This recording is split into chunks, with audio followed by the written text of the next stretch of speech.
그날 저는 보험금 수령 때문에 은행으로 갔습니다. 아들이 실종된 지 오래였고 저는 그 사실을 말로만 견디고 있었습니다. 은행 문을 밀고 들어가는 순간에도 저는 아무 기대도 하지 않았습니다. 그저 절차를 끝내고 집으로 돌아가면 된다고 생각했을 뿐입니다. 번호표를 뽑는 기계 앞에서 잠깐 멈췄습니다. 손가락이 화면을 누르는 속도가 평소보다 느렸습니다. 종이에 찍힌 숫자를 확인하는데 눈이 한 번에 초점을 못 맞췄습니다. 사람들이 오가며 나는 발소리가 유난히 크게 들렸습니다. 의자에 앉자마자 저는 가방을 무릎 위로 끌어올렸습니다. 가방 속에는 인감 도장과 통장, 신분증, 보험 관련 서류가 정리되어 있었습니다. 서류 모서리가 손바닥에 닿는 감각이 이상하게 차갑게 느껴졌습니다. 그 차가움이 손끝에서 팔꿈치까지 천천히 올라오는 것 같았습니다.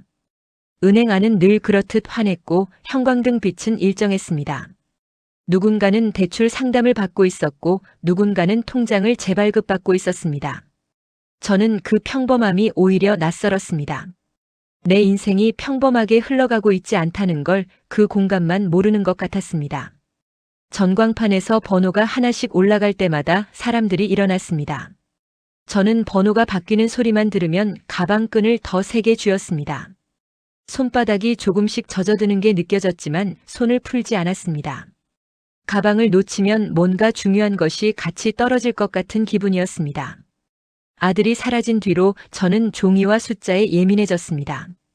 경찰서에서 받은 접수번호, 실종 신고 서류의 날짜, 통신사 확인서의 시간. 그 모든 숫자가 제 마음을 한 번씩 찌르고 지나갔습니다. 오늘도 결국 숫자 앞에 앉아 있다는 사실이 싫었습니다. 옆자리에는 중년 남성이 앉아 있었습니다. 그는 통장과 도장을 번갈아 보며 입술을 깨물고 있었습니다. 저는 그 모습을 보면서도 부러움이 들지 않았습니다. 적어도 그는 살아있는 누군가를 기다리는 표정은 아니었기 때문입니다. 제가 기다리는 건 늘 연락이었습니다. 전화벨이 울리면 심장이 먼저 움직였고 문자가 오면 손이 먼저 굳었습니다. 그런데 오늘은 이상하게 조용했습니다. 휴대폰은 가방 안에서 한 번도 울리지 않았습니다. 저는 서류 봉투를 꺼내 무릎 위에 올려두었습니다. 봉투 겉면에 적힌 글씨를 다시 읽어보는 버릇이 생겼습니다. 보험금 지급 청구라는 문장이 너무 건조해서 오히려 더 무섭게 느껴졌습니다. 마치 사람의 사라짐이 한 줄로 끝나는 것처럼 보였기 때문입니다. 아들의 실종은 한 줄로 끝나지 않았습니다. 아침과 밤을 다르게 만들었고 밥맛을 없앴고 집안 공기를 바꿔놓았습니다. 현관에 걸린 아들 신발을 치우지 못한 날이 얼마나 길었는지 모릅니다. 제가 그 신발을 치우는 날은 정말 끝을 인정하는 날일 것 같았습니다. 전광판이 띵 하고 울렸습니다. 제 번호가 불렸다는 사실을 알아차리기까지 잠깐 시간이 걸렸습니다. 저는 허리를 펴고 일어섰는데 다리가 바로 따라오지 않았습니다. 발끝이 바닥에 붙은 것처럼 잠시 멈췄다가 겨우 움직였습니다. 창구 쪽으로 걸어가는 동안 저는 주변을 보지 않으려 했습니다. 누가 내 얼굴을 들여다보는 것 같으면 마음이 무너질 것 같았습니다. 은행은 슬픔을 말하는 곳이 아니고 숫자와 도장을 다루는 곳이니까요.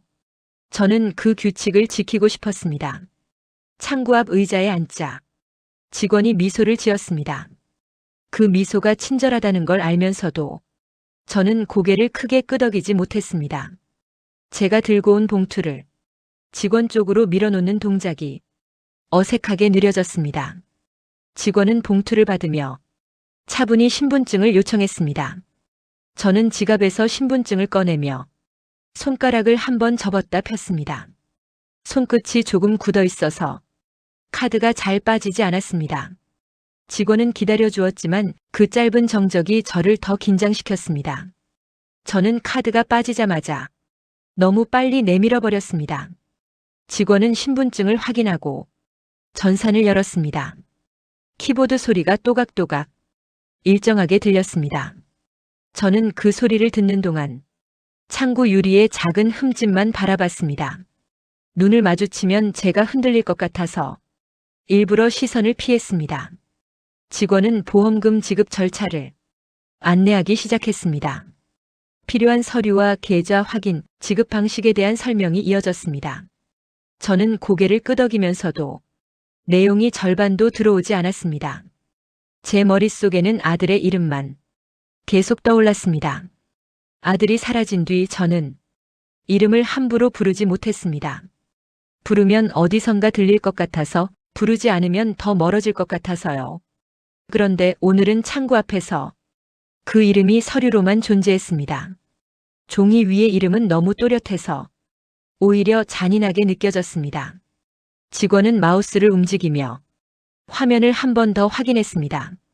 그 짧은 순간에 직원의 눈동자가 아주 미세하게 흔들리는 걸 봤습니다.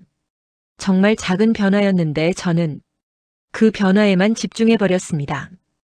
은행이라는 공간에서 표정이 변한다는 건 되게 좋은 신호가 아니었기 때문입니다. 직원은 다시 평정을 되찾은 듯 보였습니다. 하지만 저는 이미 마음이 한 번 흔들렸습니다. 가방끈을 잡은 손이 더 단단해졌고 어깨가 괜히 올라갔습니다. 숨을 천천히 쉬려 했는데 들숨이 짧아지고 있었습니다. 직원은 확인만 조금 더 하겠습니다라고 말했습니다. 저는 그 말을 듣고도 아무 말도 하지 않았습니다. 대답을 하면 제 목소리가 떨릴 것 같아서 입술만 다물었습니다. 창구 유리 너머로 제 입술이 하얗게 보이는 것 같았습니다. 그때 저는 생각했습니다. 오늘은 그냥 돈을 받는 날이 아니라 또 다른 절차가 시작되는 날일지도 모른다고요. 그 생각이 들자 은행 안의 공기가 조금 얇아진 것처럼 느껴졌습니다. 사람들의 말소리가 멀어지고 키보드 소리만 가까워졌습니다. 저는 직원의 손과 화면을 번갈아 보며 가만히 기다렸습니다. 이상한 예감이 목구멍 근처에 걸려 내려가지 않았습니다. 그 예감이 무엇인지 아직은 알 수 없었지만 몸이 먼저 알아챈 듯 했습니다. 그날의 시작은 그렇게 평범하게, 그런데도 불길하게 흘러가고 있었습니다. 직원은 화면을 보며 천천히 설명을 이어갔습니다. 보험금 지급 절차는 이미 여러 번 들은 이야기였습니다.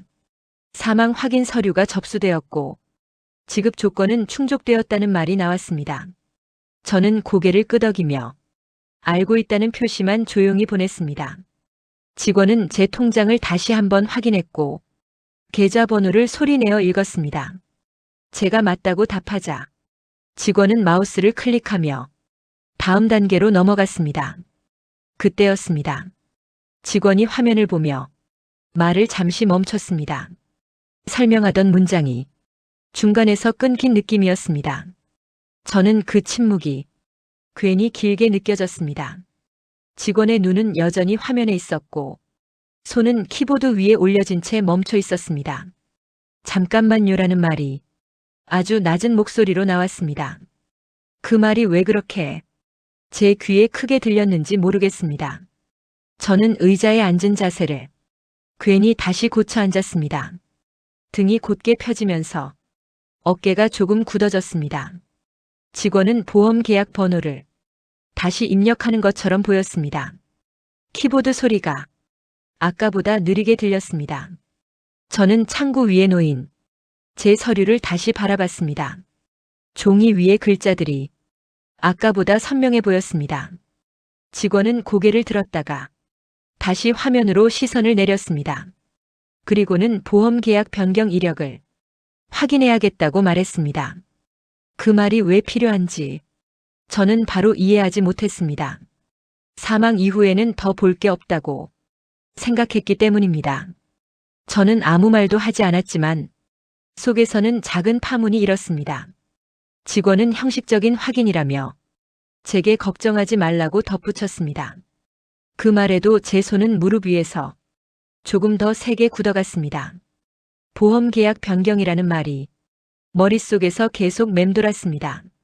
아들이 사라진 뒤 그 계약은 단 한 번도 건드린 적이 없다고 알고 있었기 때문입니다. 직원은 다시 화면을 넘기며 설명을 이어가려 했지만 말끝이 자꾸 느려졌습니다. 저는 그 미세한 변화들을 하나도 놓치지 않고 보고 있었습니다. 은행이라는 공간에서 설명이 느려진다는 건 보통 좋은 신호가 아니었습니다. 직원은 조금만 더 확인하겠다며 제게 잠시 기다려달라고 했습니다. 그 말이 끝나자 창구 앞의 공기가 조금 달라진 것처럼 느껴졌습니다. 저는 고개를 끄덕였지만 마음은 이미 다른 방향으로 흘러가고 있었습니다. 아들의 이름이 다시 어딘가에서 불릴 것 같은 예감이 들었습니다. 그 예감이 이상하게도 틀리지 않을 것 같았습니다. 직원의 손이 키보드 위에서 완전히 멈춰 있었습니다. 아주 잠깐이었지만 그 정적은 분명히 느껴졌습니다. 저는 그 손을 바라보며 괜히 숨을 한번 고르게 되었습니다. 은행 창구에서는 손이 멈추는 일이 그리 흔하지 않다는 걸 저도 알고 있었기 때문입니다. 직원은 화면을 바라본 채 눈을 몇 번 깜빡였습니다. 무언가를 다시 확인하는 것처럼 마우스를 살짝 움직였다가 다시 손을 떼었습니다. 그 사이 저는 의자 끝에 조금 더 몸을 붙이고 앉았습니다. 등받이에 등을 대지 못하고 허리를 세운 채로 가만히 기다렸습니다. 직원은 저를 보지 않았고 화면에서도 시선을 떼지 않았습니다. 그 모습이 오히려 더 신경 쓰이기 시작했습니다. 은행 안에는 여전히 안내방송이 흘러나왔고 누군가는 번호를 불려 자리에서 일어났습니다. 그 평범한 소리들이 이상하게 멀게 들렸습니다. 저는 무릎 위에 올려둔 서류 봉투를 한 번 더 눌러 잡았습니다. 종이 모서리가 손바닥을 찔렀지만 손을 놓지 않았습니다. 직원은 그제야 조심스럽게 입을 열었습니다. 확인할 사항이 조금 있다는 말이 아주 낮게 나왔습니다. 그 말이 끝나자 제 가슴 안쪽이 살짝 내려앉는 느낌이 들었습니다. 저는 괜히 괜찮다는 말을 먼저 꺼내려다가 입을 다물었습니다. 괜히 말을 하면 이 흐름을 깨버릴 것 같았기 때문입니다. 직원은 다시 키보드를 두드리기 시작했지만 속도는 분명히 느려져 있었습니다. 한 글자씩 확인하며 입력하는 모습이 눈에 들어왔습니다. 저는 그 손끝을 보며 아들의 얼굴을 떠올리고 있었습니다. 사라지기 전날 괜히 말수가 적었던 모습과 시선을 피하던 장면이 자꾸 겹쳐졌습니다. 그때는 피곤해서 그런 줄로만 생각했었습니다. 지금 와서야 그때의 침묵이 다르게 느껴지기 시작했습니다. 직원은 화면을 넘기며 숨을 한 번 고른 뒤 다시 저를 보았습니다. 그 눈빛에는 확신보다는 조심스러움이 먼저 담겨 있었습니다.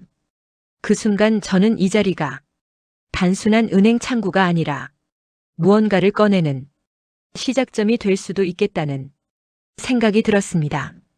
아직 아무 말도 직접 들은 건 없었지만 이미 공기는 조금씩 달라지고 있었습니다. 직원은 화면을 넘기며 조금 전보다 더 천천히 마우스를 움직이고 있었습니다. 전산창이 하나 더 열렸고 작은 표가 화면에 나타났습니다. 직원은 그 표를 한 줄씩 내려보며 아무 말도 하지 않았습니다.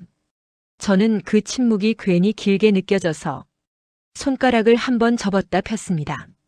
직원은 화면을 가리키며 이력 확인만 하고 있다고 조심스럽게 말했습니다. 그 말투가 아까보다 훨씬 낮아져서 저는 괜히 고개를 끄덕였습니다. 보험 계약 변경 내역이라는 말이 그제야 화면 아래쪽에서 조용히 흘러나왔습니다. 저는 그 말을 듣고 잠시 멍해졌습니다. 이미 끝난 계약에서 무슨 변경이 있을 수 있는지 이해가 되지 않았기 때문입니다. 직원은 날짜를 하나 짚으며 확인 차원에서 묻는 거라고 덧붙였습니다. 그 날짜는 아들이 사라진 뒤 꽤 시간이 지난 시점이었습니다. 저는 그 날짜를 속으로 몇 번이고 다시 되뇌었습니다. 그때 제 손이 무릎 위에서 천천히 굳어갔습니다. 사망 처리 이후에는 계약 변경이 거의 없다는 설명이 이어졌기 때문입니다. 직원은 말끝을 흐리며 아주 드문 경우라고만 짧게 덧붙였습니다. 그 순간 제 귀에서는 직원의 설명보다 날짜만 크게 남았습니다. 아들이 살아있지 않다면 나올 수 없는 기록이라는 생각이 머릿속을 스쳤습니다. 저는 그 생각을 바로 밀어내려 했지만 쉽게 사라지지 않았습니다. 직원은 화면을 다시 넘기며 확인 절차가 조금 더 필요하다고 말했습니다. 그 말에 제 심장은 아까보다 더 빠르게 움직이고 있었습니다. 창구 유리 너머로 직원의 손이 다시 멈췄습니다. 이번에는 정말로 오래 멈춰 있었습니다. 저는 그 손을 보며 이상한 예감이 점점 분명해지고 있다는 걸 느끼고 있었습니다. 직원은 화면을 한 번 더 넘기더니 작은 숨을 들이마셨습니다. 그 모습이 괜히 눈에 밟혀 저는 시선을 떼지 못했습니다. 직원은 제 쪽을 보지 않은 채 전산 화면 아래를 가리켰습니다. 거기에 이름 하나가 조용히 떠 있었습니다. 제가 너무도 익숙하게 알고 있는 그 이름이었습니다. 아들의 이름이 분명히 적혀 있었습니다. 저는 순간 잘못 본 게 아닐까 싶어서 눈을 몇 번 깜빡였습니다.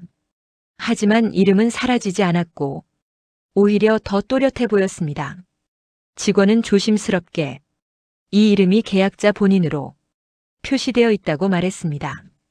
그 말을 듣는 동안 제 귀에서는 웅웅거리는 소리만 남았습니다. 계약자라는 단어가 머릿속에서 천천히 굴러다녔습니다.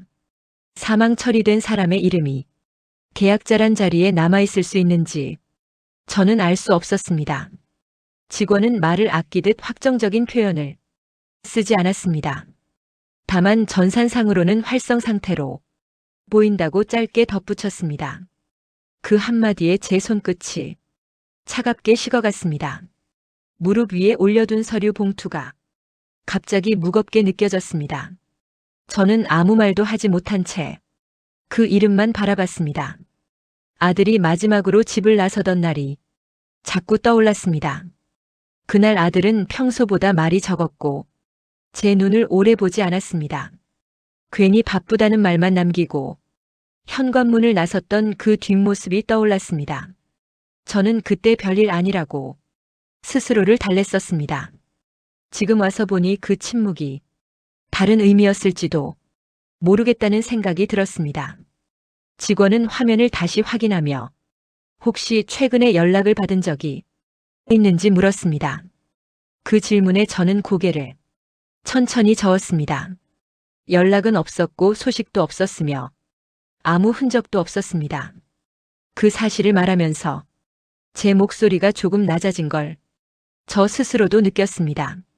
직원은 그럼에도 불구하고 이 기록은 분명히 이상하다고 조심스럽게 말했습니다. 그 말이 끝났을 때 은행 안의 소음이 다시 귀에 들어왔지만 저는 아무 소리도 듣고 있지 않은 것 같았습니다. 전산 화면에 남은 아들의 이름 하나가 모든 생각을 붙잡고 있었기 때문입니다. 그날 저는 보험금을 받으러 왔다가 전혀 다른 진실이 문 앞에 서게 되었습니다. 직원은 화면을 확대하며 계약 변경 시점을 다시 한번 확인했습니다.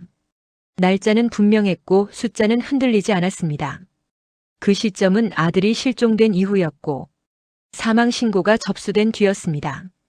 저는 그 날짜를 보며 손끝에 힘이 빠지는 걸 분명히 느꼈습니다.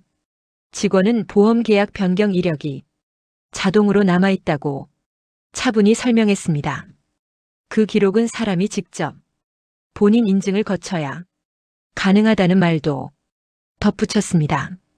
저는 그 설명을 들으며 의자 등받이에 잠시 등을 기댔다가 다시 바로 세웠습니다. 몸을 기대면 그대로 무너질 것 같아서 자세를 고쳐 앉았습니다. 직원은 본인 확인 방식이 몇 가지 있다고 말했습니다. 지문이나 보안 카드 혹은 휴대폰 인증이라는 말이 차례로 나왔습니다. 그 말을 듣는 동안 제 머릿속에서는 아들의 휴대폰이 자꾸 떠올랐습니다. 실종 이후 그 휴대폰은 끝내 발견되지 않았습니다. 저는 그 사실을 직원에게 말하지 않았습니다.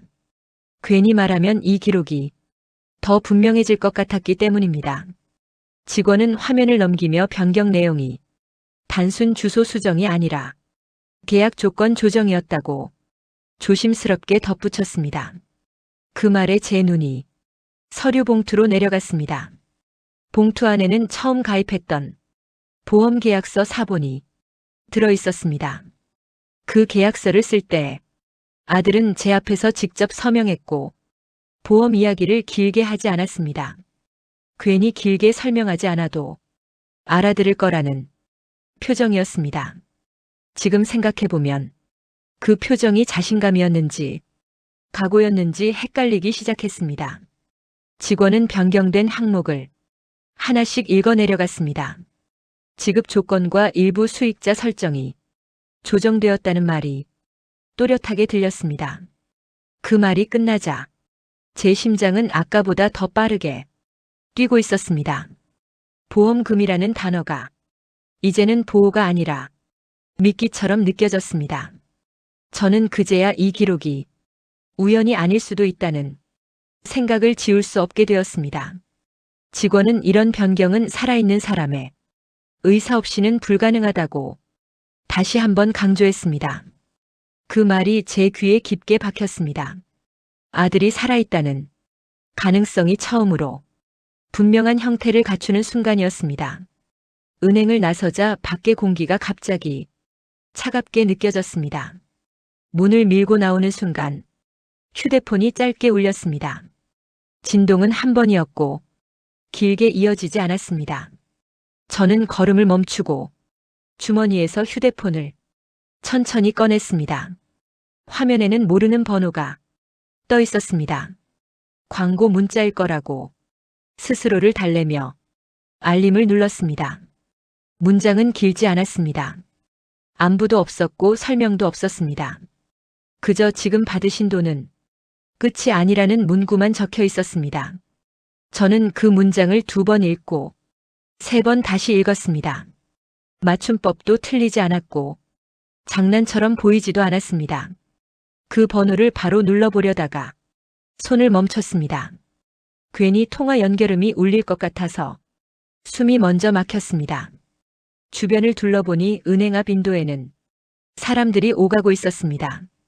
아무도 제 화면을 보지 않았지만 괜히 시선이 모두에게 노출된 기분이 들었습니다.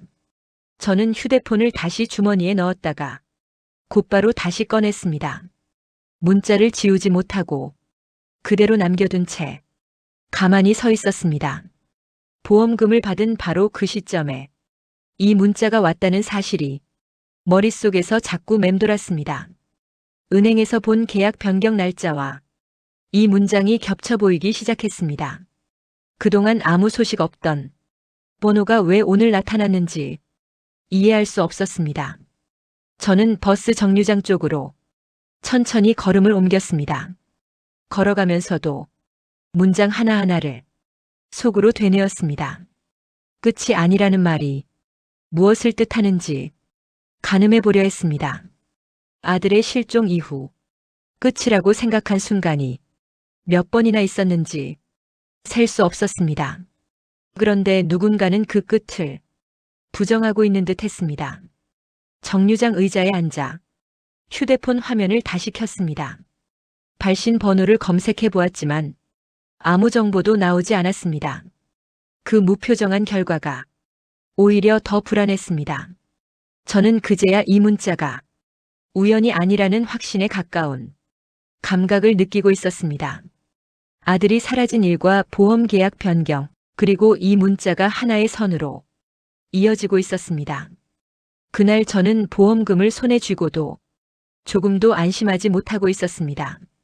집에 도착했을 때는 해가 이미 기울어 있었습니다. 현관문을 닫는 소리가 평소보다 크게 울렸습니다. 신발을 벗고 들어왔지만 몸은 아직 밖에 남아있는 느낌이었습니다. 저는 가방을 내려놓지 않고 그대로 식탁 의자에 앉아버렸습니다. 보험금 통장과 서류 봉투를 나란히 올려두었습니다. 그리고 휴대폰을 천천히 꺼내 문자를 다시 열었습니다. 짧은 문장이었지만 볼 때마다 다른 의미로 다가왔습니다. 끝이 아니라는 말이 보험금과 겹쳐 보이기 시작했습니다. 저는 서류 봉투를 열어 계약 변경 날짜를 다시 확인했습니다. 은행에서 들었던 그 날짜와 문자가 도착한 시간을 나란히 적어보았습니다. 2시간이 이상하리만큼 가까웠습니다. 우연이라고 하기에는 너무 정확했습니다. 저는 메모지에 아들의 실종 날짜부터 보험 계약 변경, 그리고 오늘까지의 시간을 하나씩 적어 내려갔습니다. 펜 끝이 종이를 긁는 소리가 유난히 또렷했습니다. 날짜들이 선처럼 이어지자 제 호흡이 조금씩 가빠졌습니다. 아들의 실종 이후 아무 일도 일어나지 않은 시간이 너무 길었기 때문입니다. 그 긴 공백 뒤에 이렇게 정확한 움직임이 연달아 나타난다는 것이 이상하게 느껴졌습니다. 저는 다시 문자 발신 시간을 확인했습니다. 보험금 지급 처리 완료 알림이 도착한 직후였습니다. 마치 누군가 그 순간을 기다렸다는 듯 정확했습니다. 그 생각이 머릿속에 떠오르자 손에 힘이 들어갔습니다. 저는 아들의 번호를 다시 눌러보았습니다. 여전히 연결되지 않는 번호라는 안내음이 흘러나왔습니다. 그 안내음이 이상하게도 이제는 완전히 끊긴 소리로 들리지 않았습니다. 어딘가에서 켜져 있지만 받지 않는 전화 같았습니다. 저는 통화를 끊지 않은 채 한동안 그 소리를 듣고 있었습니다. 그리고 문득 이런 생각이 스쳤습니다. 아들이 정말 사망한 상태라면 이렇게 정교한 기록이 남아있을 수 있을까 하는 의문이었습니다. 그날 밤 저는 잠자리에 들지 못했습니다. 불을 끄고도 눈을 감지 못한 채 날짜와 문자 전산 기록을 머릿속에서 계속 맞춰보고 있었습니다. 이제는 불안이 아니라 확인해야 한다는 감정이 조금씩 자리를 차지하고 있었습니다. 다음 날 아침 저는 어제와 같은 은행으로 다시 향했습니다. 집을 나서면서부터 속이 계속 답답하게 조여왔습니다. 이번에는 보험금 때문이 아니라 기록 때문이라는 걸 스스로도 알고 있었습니다. 은행 문을 열자 어제와 비슷한 공기가 느껴졌습니다. 같은 냄새와 같은 형광등 아래에서 전혀 다른 마음으로 서 있었습니다.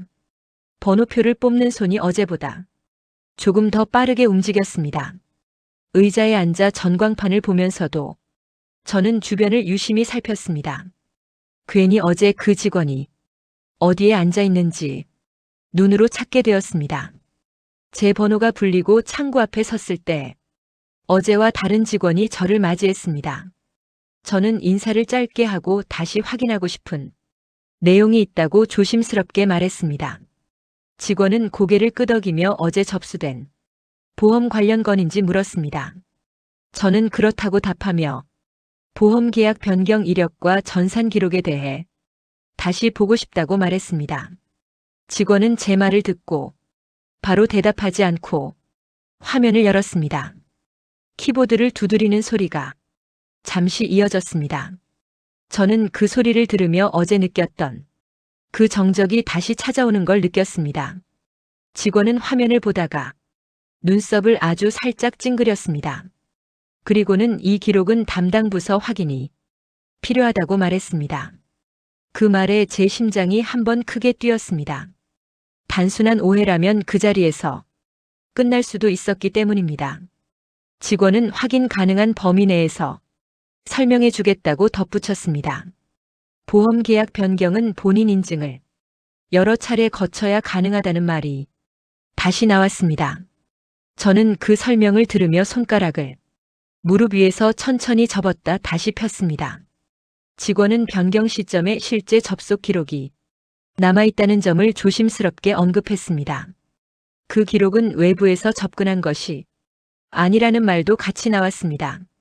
저는 그 말이 무엇을 뜻하는지 바로 이해하지 못한 척 가만히 듣고 있었습니다. 하지만 속에서는 아들의 생활 반경이 머릿속에 하나씩 떠오르고 있었습니다.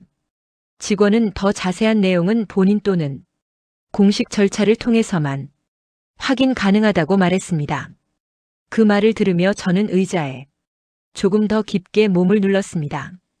이제는 혼자서 짐작만 할 단계가 아니라는 걸 느끼고 있었기 때문입니다. 은행을 나서며 저는 다시 휴대폰을 꺼냈습니다. 어제 받은 그 문자가 아직도 지워지지 않은 채 남아 있었습니다. 은행 기록과 이 문자가 같은 방향을 가리키고 있다는 확신이 점점 강해지고 있었습니다. 직원은 화면을 한참 들여다보다가 조금 숨을 고른 뒤에 입을 열었습니다. 말을 고르는 시간처럼 짧지만 분명한 정적이 흘렀습니다.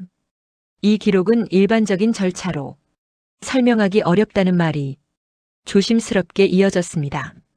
저는 그 말이 무슨 뜻인지 묻지 않고 가만히 기다렸습니다. 직원은 목소리를 낮추며 본인 인증이 필요한 변경이라고 다시 설명했습니다. 그 인증은 자동 처리나 대리 방식으로 넘어갈 수 없는 종류라는 말도 덧붙였습니다. 저는 그 말을 듣는 동안 손끝에서 미세한 떨림을 느꼈습니다. 직원은 살아있는 사람만 진행할 수 있는 절차라고 분명하게 말했습니다. 그 문장이 제 귀에 들어오는데 시간이 조금 걸렸습니다.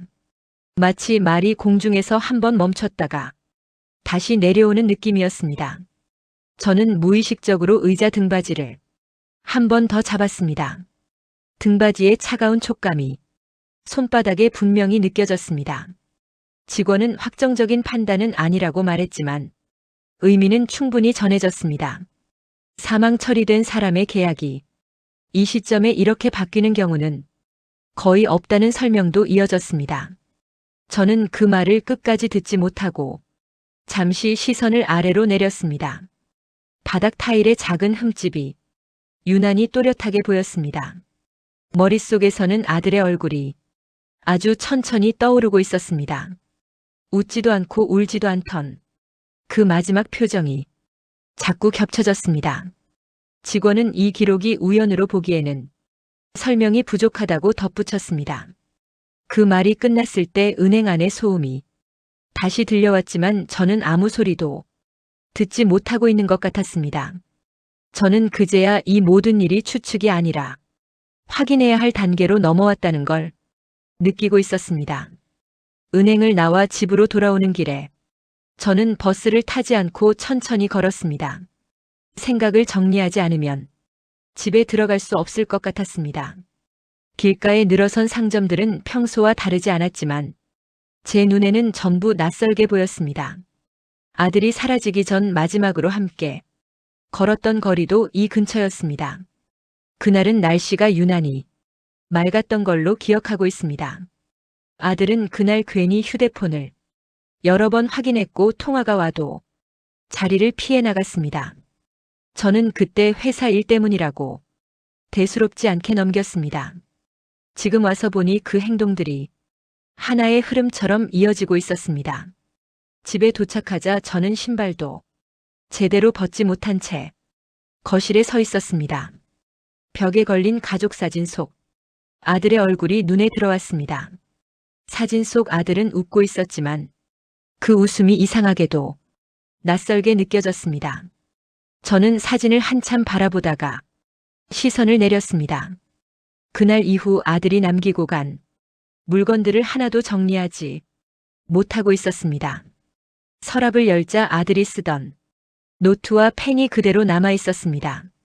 노트 안에는 짧은 메모들이 몇 개 적혀 있었는데 의미 없는 숫자처럼 보였던 기록들이 다시 눈에 들어왔습니다. 그 숫자들은 날짜와 시간이 섞인 것처럼 보였습니다. 저는 메모를 하나씩 넘기며 보험 계약 변경 날짜와 비슷한 숫자를 찾아냈습니다. 우연이라고 하기에는 겹치는 부분이 조금 많았습니다. 그제야 아들이 사라지기 전 무언가를 준비하고 있었을지도 모르겠다는 생각이 들었습니다. 저는 노트를 덮고 한동안 소파에 앉아 움직이지 않았습니다. 창밖에서는 차 소리와 사람들 목소리가 뒤섞여 들렸습니다.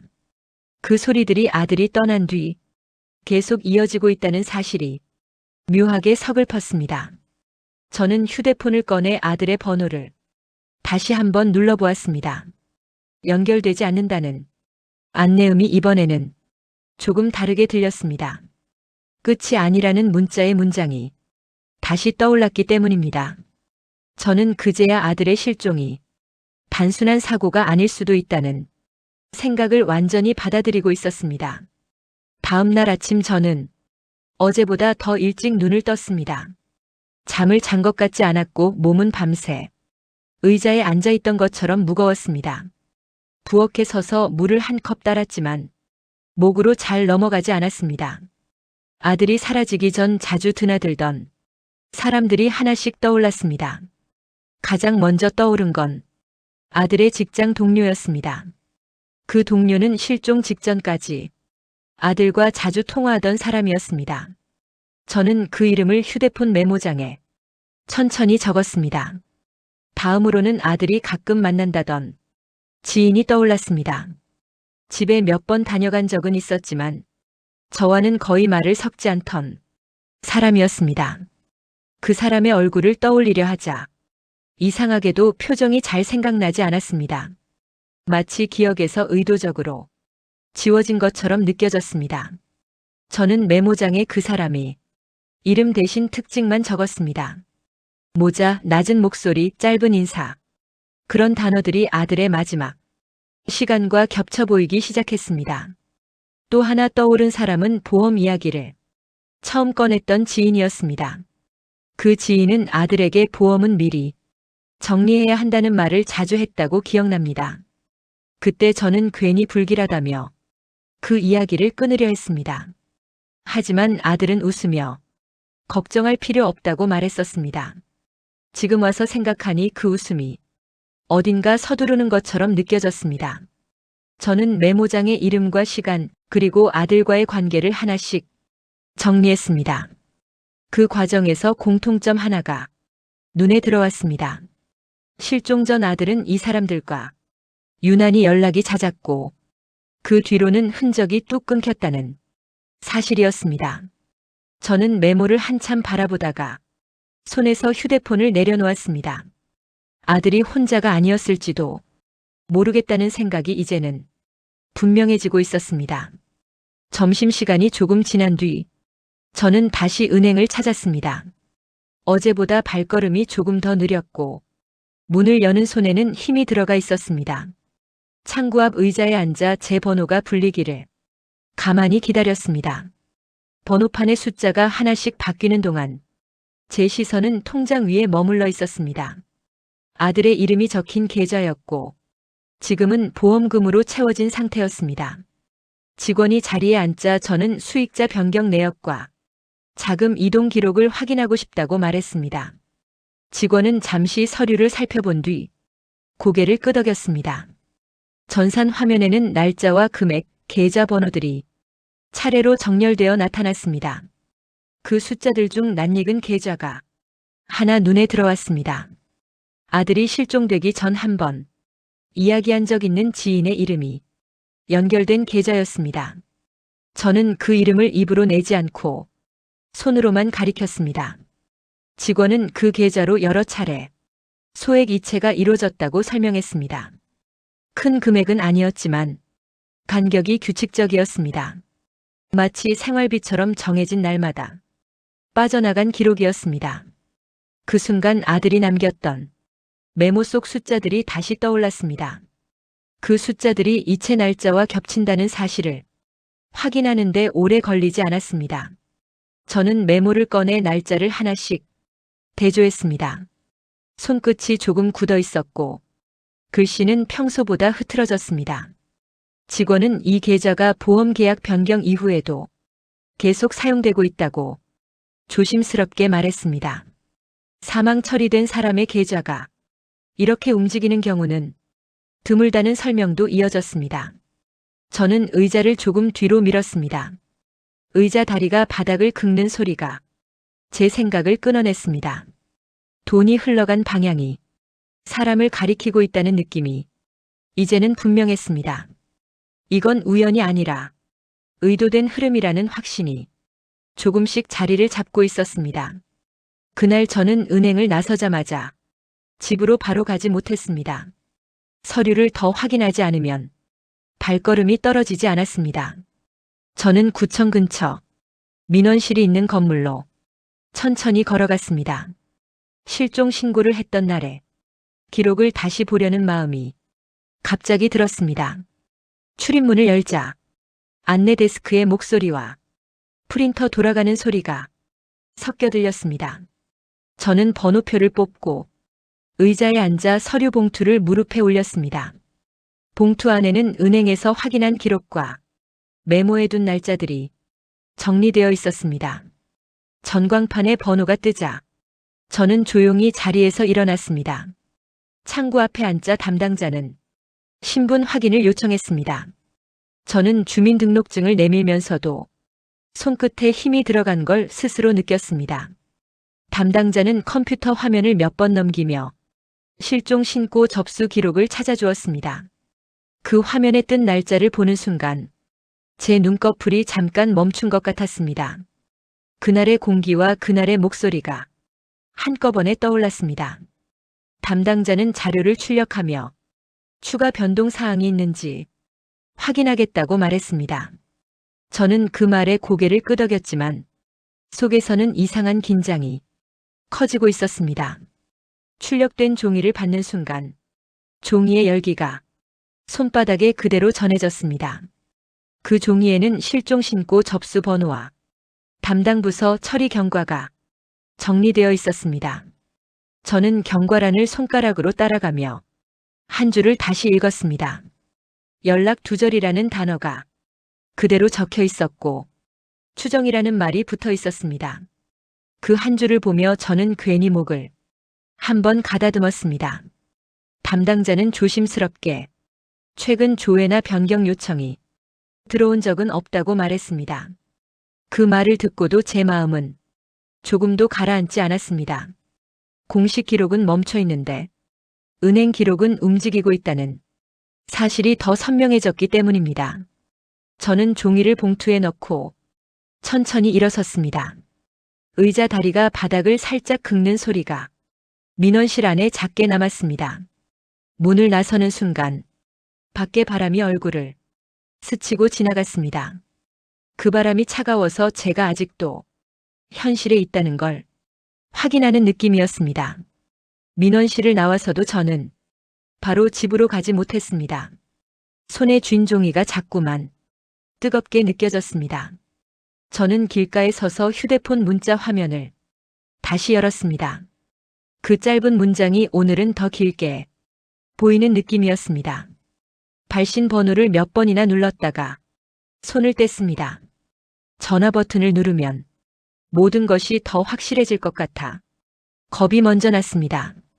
저는 결국 통신사 대리점으로 발걸음을 옮겼습니다.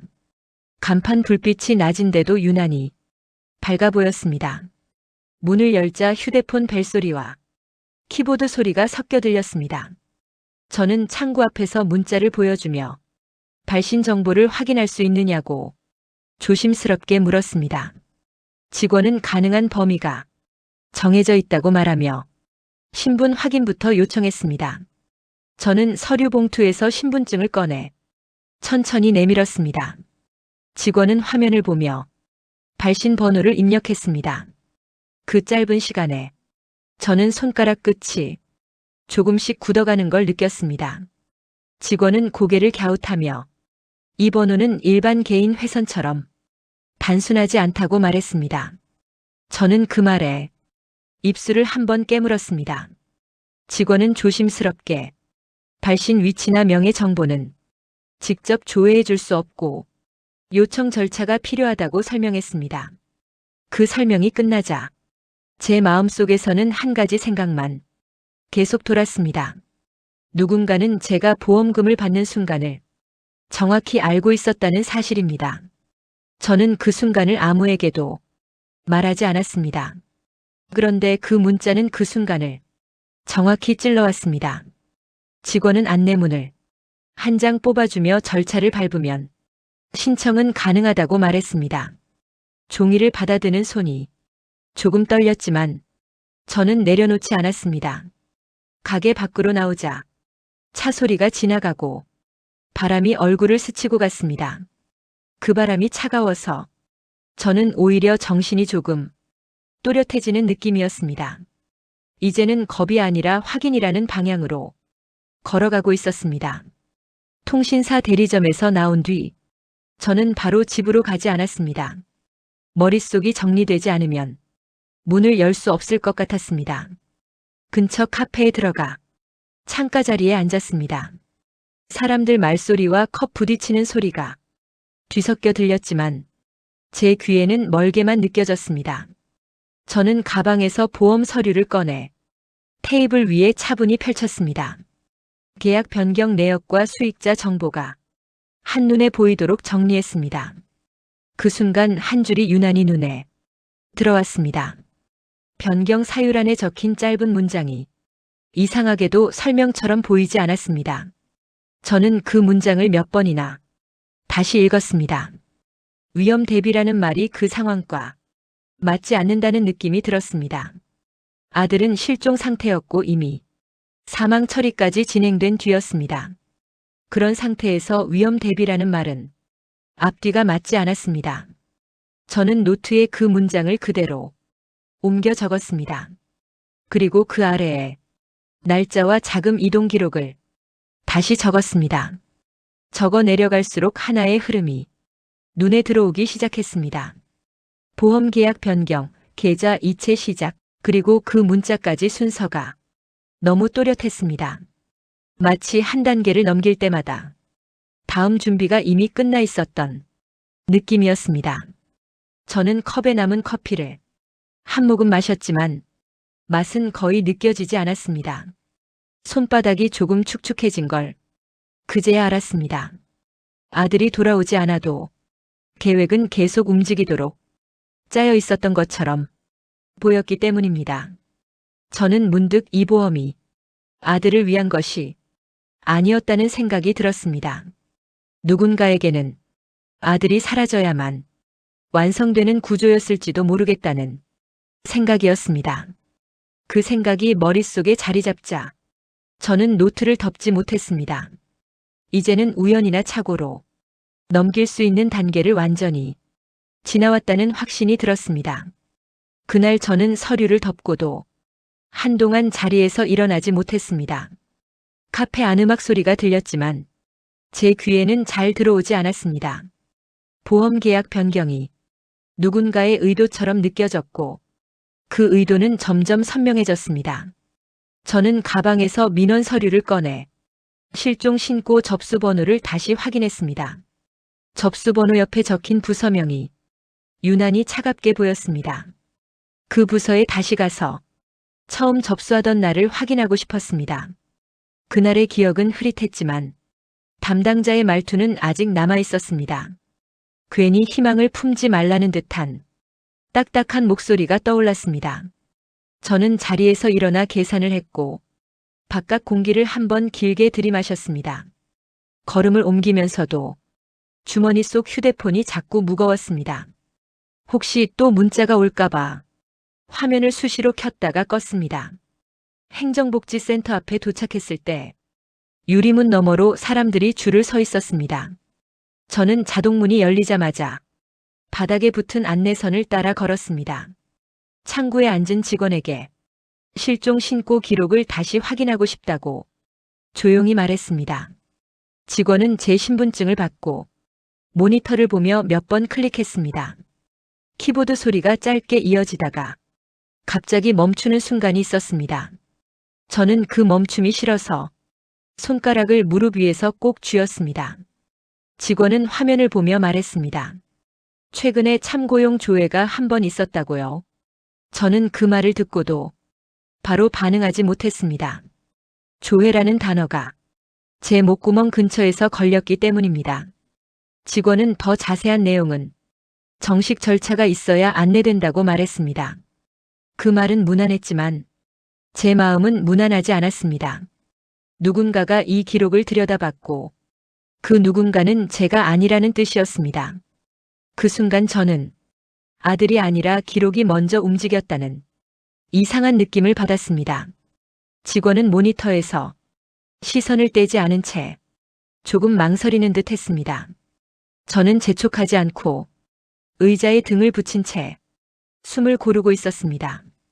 민원실 안에는 종이 넘기는 소리와 프린터 돌아가는 소리가 계속 이어지고 있었습니다. 직원은 화면을 한 번 더 확인한 뒤에야 입을 열었습니다. 조회는 내부 직원이 아닌 외부 요청으로 분류되어 있다고 했습니다. 그 말이 끝났을 때 제 손바닥이 조금 차가워졌습니다. 외부라는 단어가 생각보다 크게 들렸기 때문입니다. 저는 그 외부 요청이 무엇을 의미하는지 묻지 않았습니다. 직원은 제 표정을 살피듯 잠시 멈췄다가 다시 설명을 이어갔습니다. 수사 목적이나 법적 절차와 연계된 조회는 아니라고 덧붙였습니다.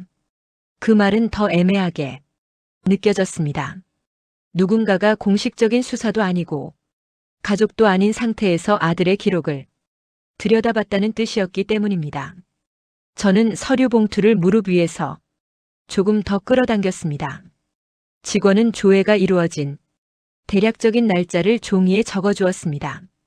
그 날짜를 보는 순간 제 머릿속에서는 이미 하나의 이름이 떠오르고 있었습니다. 보험 계약 변경이 이루어졌던 바로 다음 날이었습니다. 저는 종이를 받아들고 한동안 아무 말도 하지 못했습니다. 그 날짜는 우연이라고 하기에는 너무 정확했습니다. 직원은 더 이상의 정보는 제공할 수 없다고 말하며 양해를 구했습니다. 저는 고개를 끄덕였지만 마음속에서는 이미 다른 계산이 시작되고 있었습니다. 누군가는 아들이 살아있는지 확인하려 했고 그 시점은 보험과 겹쳐 있었습니다. 그제야 저는 이 일이 과거가 아니라 지금도 진행 중이라는 사실을 분명히 느꼈습니다. 민원실을 나와 계단을 내려오는데 아까 적어준 날짜가 머릿속에서 계속 맴돌았습니다. 그 날짜는 우연이라고 넘기기에는 너무 많은 기록과 정확히 겹쳐 있었습니다. 보험 계약이 바뀌고 계좌에서 돈이 움직이고 문자가 도착하고 그리고 그 조회가 이루어진 날이었습니다. 저는 길가에 서서 서류 봉투를 다시 열어 그 날짜를 손가락으로 짚었습니다. 이 날짜에 아들과 연결될 수 있는 사람이 누구였는지를 떠올려야 했습니다. 머릿속에 가장 먼저 떠오른 건 보험 이야기를 처음 꺼냈던 그 지인이었습니다. 아들은 그 사람을 그저 아는 형이라고 소개했지만 통화 기록은 유난히 많았습니다. 저는 휴대폰을 꺼내 통화 기록을 끝까지 천천히 내려보았습니다. 실종 직전 일주일 동안 그 이름이 반복해서 등장하고 있었습니다.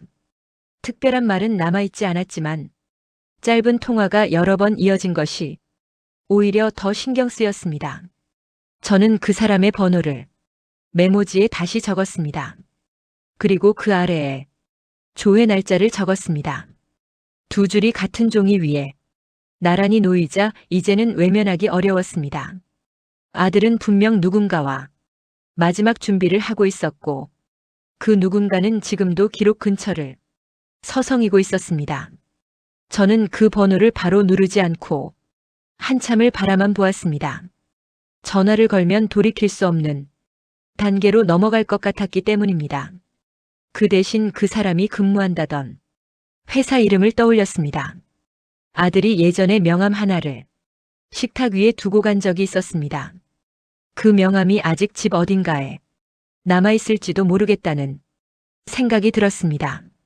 저는 그제야 집으로 돌아가야겠다고 결심했습니다. 이제는 기억이 아니라 확인으로 넘어가야 할 순서였기 때문입니다. 집 문을 열고 들어왔을 때 현관 안은 낮인데도 유난히 조용했습니다. 신발을 벗는 동안에도 머릿속에서는 그 날짜와 이름이 계속 겹쳐서 떠올랐습니다. 저는 가방을 내려놓지도 않고 곧장 거실로 들어가 서랍장이 있는 쪽으로 걸어갔습니다. 아들이 실종되기 전 식탁 위에 아무렇게나 올려두었던 명함이 문득 떠올랐기 때문입니다. 서랍을 하나씩 열 때마다 종이들이 서로 스치는 소리가 괜히 크게 들렸습니다. 영수증과 오래된 안내장 사이로 익숙하지 않은 종이 한 장이 눈에 들어왔습니다. 저는 그 종이를 집어들고 이름과 회사명을 천천히 읽었습니다. 아들이 말하던 그 사람의 이름이 분명하게 적혀 있었습니다. 명함 가장자리에는 아들이 적어놓은 듯한 짧은 메모가 남아 있었습니다. 날짜 하나와 시간처럼 보이는 숫자가 연필로 희미하게 표시되어 있었습니다. 저는 그 숫자를 은행에서 확인했던 계약 변경 날짜와 다시 비교했습니다. 하루 차이도 없이 정확히 이어지고 있다는 사실이 눈에 들어왔습니다. 그제야 아들이 아무 말 없이 사라진 것이 아니라 순서를 남겨두고 움직였을지도 모른다는 생각이 들었습니다. 명함을 쥔 손에 자연스럽게 힘이 들어갔고 종이가 조금 구겨졌습니다. 저는 그 자리에 서서 한동안 움직이지 못한 채 명함만 바라보고 있었습니다. 이제는 전화를 걸지 않을 수 없다는 단계에 와 있다는 걸 스스로도 알고 있었습니다. 저는 명함을 식탁 위에 조심스럽게 내려놓았습니다. 번호를 누르기 전까지 잠시 시간을 끌며 물 한 컵을 따라 마셨습니다. 컵을 내려놓는 소리가 생각보다 크게 울려서 괜히 주변을 한번 둘러보았습니다. 집 안에는 아무도 없었지만 마치 누군가가 듣고 있는 것 같은 기분이 들었습니다. 저는 휴대폰을 들고 명함에 적힌 번호를 천천히 눌렀습니다. 마지막 숫자를 누른 뒤 통화 버튼을 누르기까지 잠깐의 망설임이 있었습니다. 이 전화를 걸면 돌아갈 수 없다는 생각이 들었기 때문입니다. 통화 연결음이 한 번 울리고 두 번 울렸습니다. 그 짧은 시간 동안 제 심장이 유난히 크게 뛰는 것처럼 느껴졌습니다.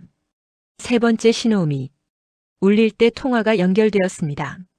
낯선 남자의 목소리가 조심스럽게 제 이름을 확인했습니다. 저는 바로 대답하지 않고 잠시 숨을 고른 뒤 제 이름을 말했습니다. 상대는 아들의 이름을 언급하지 않았지만 목소리가 순간 굳어졌습니다. 그 미묘한 변화가 제 귀에는 아주 또렷하게 들렸습니다. 저는 아들의 안부를 돌려서 묻지 않고 보험 이야기를 꺼냈습니다. 상대는 잠깐 말을 멈췄고 그 사이에 작은 숨소리가 전화기 너머로 전해졌습니다. 그 침묵이 대답보다 더 많은 것을 말해주고 있다는 느낌이 들었습니다. 저는 그제야 이 전화가 우연이 아니라는 확신을 갖게 되었습니다. 상대는 잠시 말을 고르듯 숨을 한 번 고른 뒤에야 조심스럽게 입을 열었습니다. 그 목소리는 처음보다 조금 낮아졌고 속도를 의도적으로 늦춘 것처럼 들렸습니다. 저는 질문을 이어가지 않고 상대가 스스로 말을 하도록 기다렸습니다. 전화기 너머에서는 종이 넘기는 소리와 의자를 끄는 소리가 희미하게 들렸습니다. 상대는 제게 보험 이야기를 누가 먼저 꺼냈는지를 되물었습니다. 그 질문 하나로 저는 이 통화가 단순한 확인이 아니라는 확신을 갖게 되었습니다. 저는 아들이었다고 짧게 대답했고 그 뒤에는 말을 보태지 않았습니다. 상대는 잠시 말을 멈췄다가 이렇게 말했습니다. 그 보험은 아드님이 돌아오지 않는 경우를 대비한 것이 아니었다고요. 그 문장은 제 귀에 들어오는 순간 이상하게도 천천히 울렸습니다. 저는 그 말의 의미를 묻지 않았지만 상대는 설명을 계속 이어갔습니다. 아들이 선택한 건 보장이 아니라 시간을 버는 방법이었다고 말했습니다. 그 순간 그동안 흩어져 있던 날짜와 기록들이 한 줄로 이어졌습니다. 보험 계약 변경과 계좌 이체, 문자 도착과 기록 조회까지 모두 같은 방향을 가리키고 있었습니다.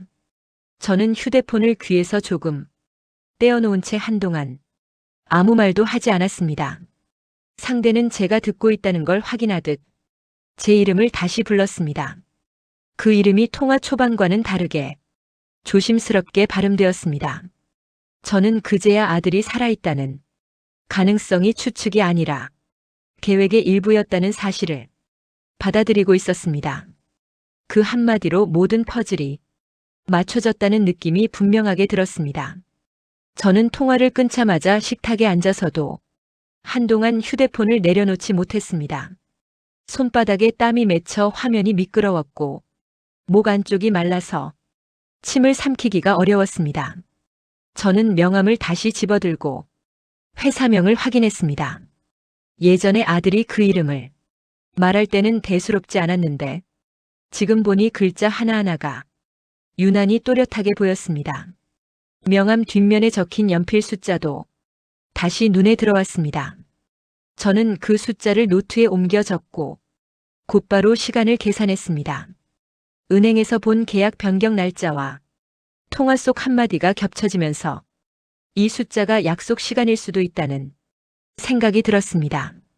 아들은 사라지기 전에 누군가와 시간을 맞췄고 그 시간표가 내 손에 남아있던 것처럼 느껴졌습니다. 저는 서랍을 더 뒤지기 시작했고 종이들이 쏟아져 나왔습니다. 보험 안내문, 통장 사본, 영수증 더미 사이에서 작은 봉투 하나가 바닥으로 떨어졌습니다.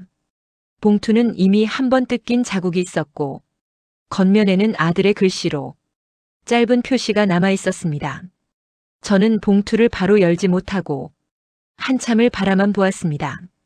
열면 다시는 모른 척할 수 없을 것 같아서 손이 봉투 위에서 멈칫멈칫 움직이기만 했습니다.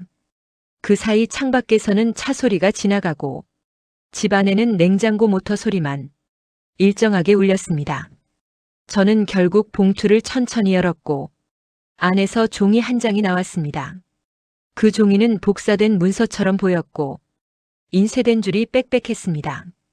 제 눈에 가장 먼저 들어온 건 보험사가 아니라 아들의 이름 옆에 찍힌 낯선 도장 흔적이었습니다.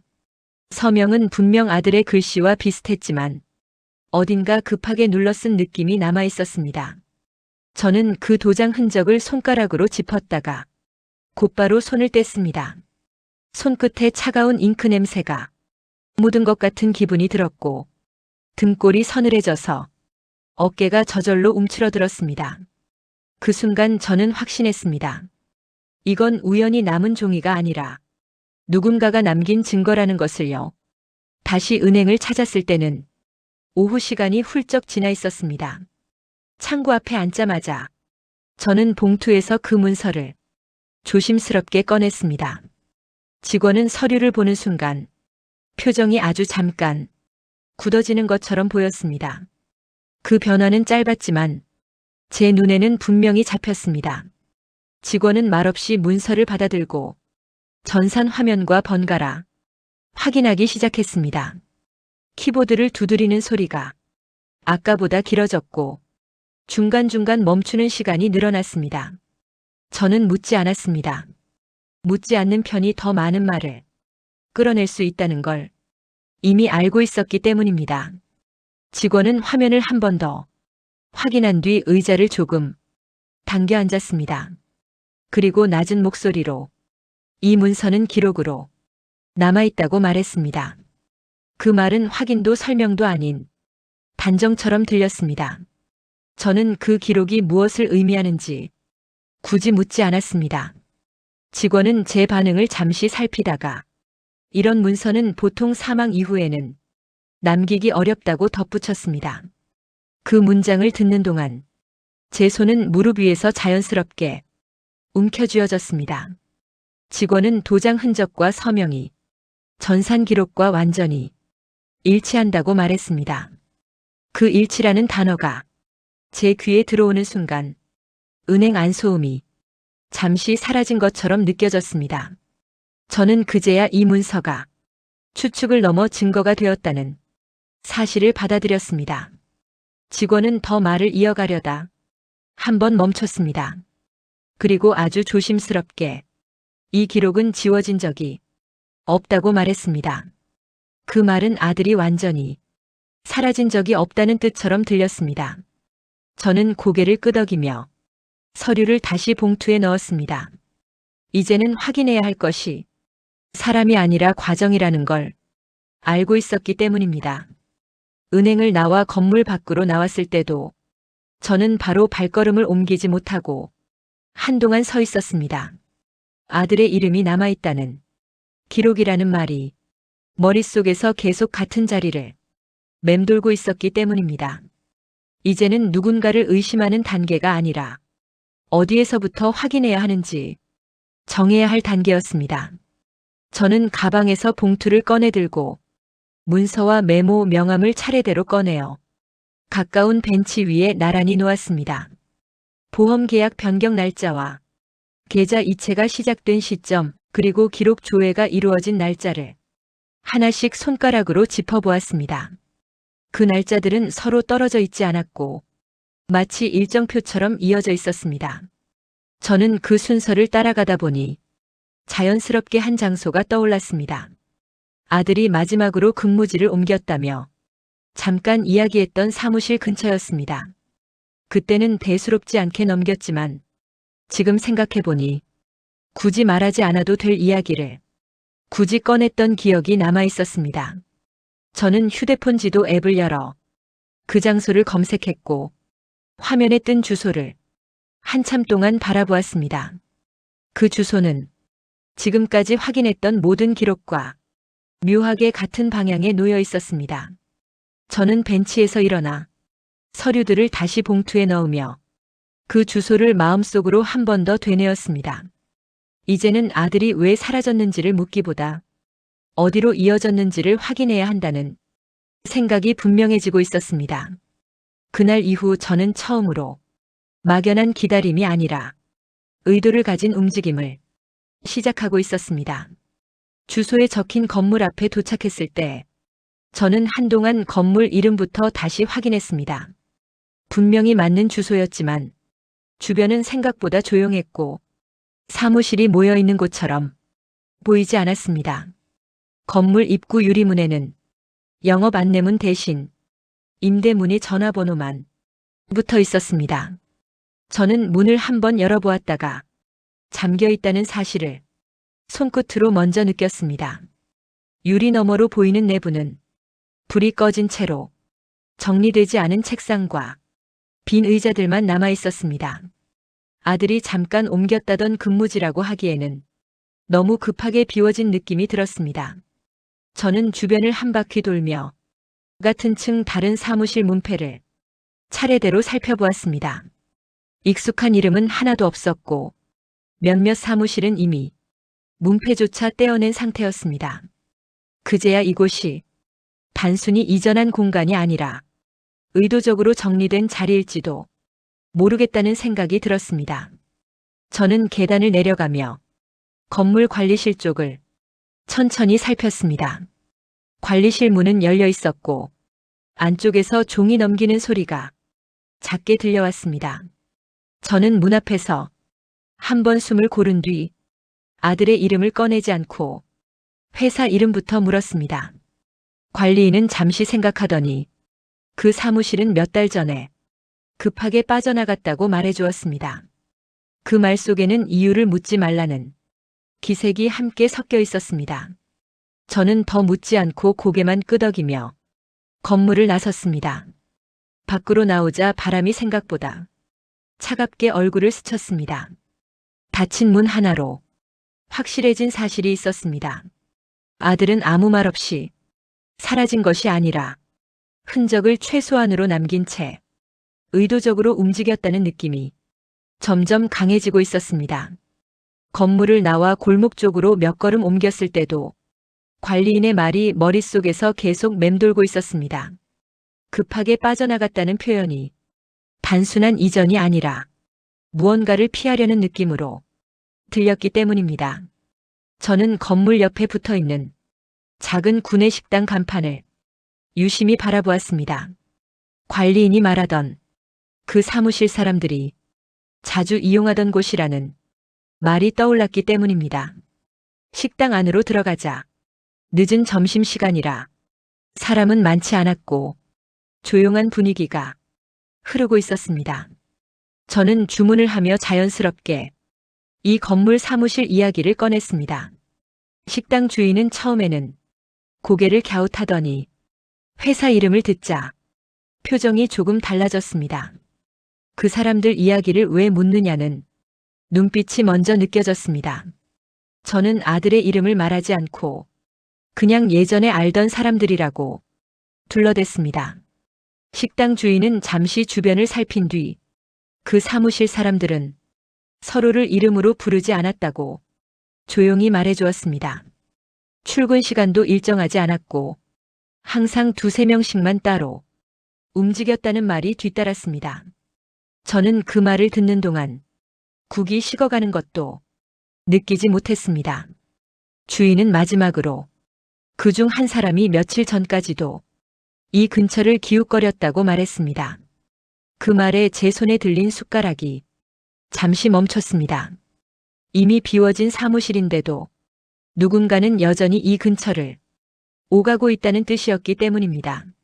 저는 계산을 마치고 식당을 나서면서 건물 쪽을 다시 한번 바라보았습니다. 닫혀있던 문이 조금 전과는 다르게 보이기 시작했습니다. 그 문은 끝이 아니라 사람으로 이어지는 중간 지점처럼 느껴졌습니다. 이제는 기록이 아니라 직접 움직이는 사람을 찾아야 할 순서라는 생각이 분명해지고 있었습니다. 해가 기울기 시작할 즈음 저는 다시 그 건물 근처로 돌아왔습니다. 식당 주인이 말한 시간대가 머릿속에서 계속 남아있었고 그 말이 틀리길 바라지 않으면서도 어쩐지 맞을 것 같다는 느낌이 들었습니다.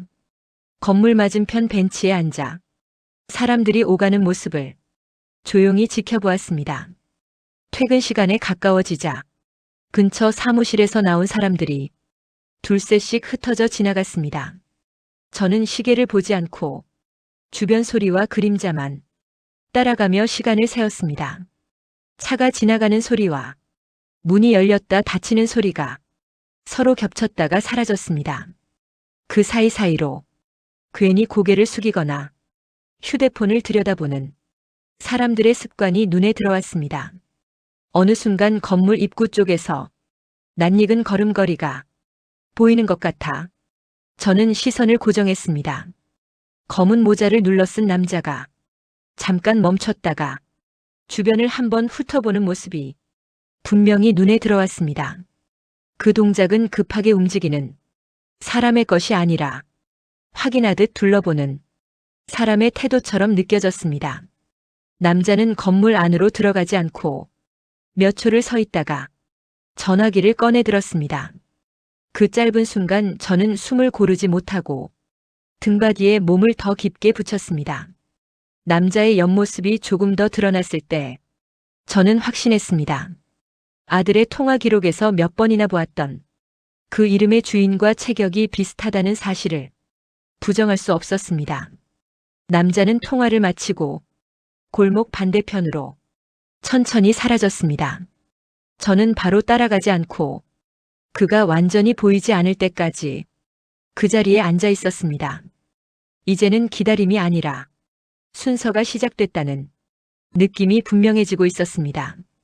남자가 골목 끝으로 사라진 뒤에도 저는 바로 자리에서 일어나지 않았습니다. 지금 따라가면 상대가 눈치챌 것 같았고 그럴 경우 모든 흐름이 끊길 수 있다는 생각이 먼저 들었습니다. 몇 분쯤 지나 주변의 발걸음이 조금 줄어들었을 때 저는 천천히 벤치에서 일어났습니다. 걸음을 옮기며 휴대폰을 꺼내 들었지만 화면은 보지 않았습니다. 괜히 보는 척이라도 해야 자연스러워 보일 것 같아서 손에 쥐고만 있었습니다.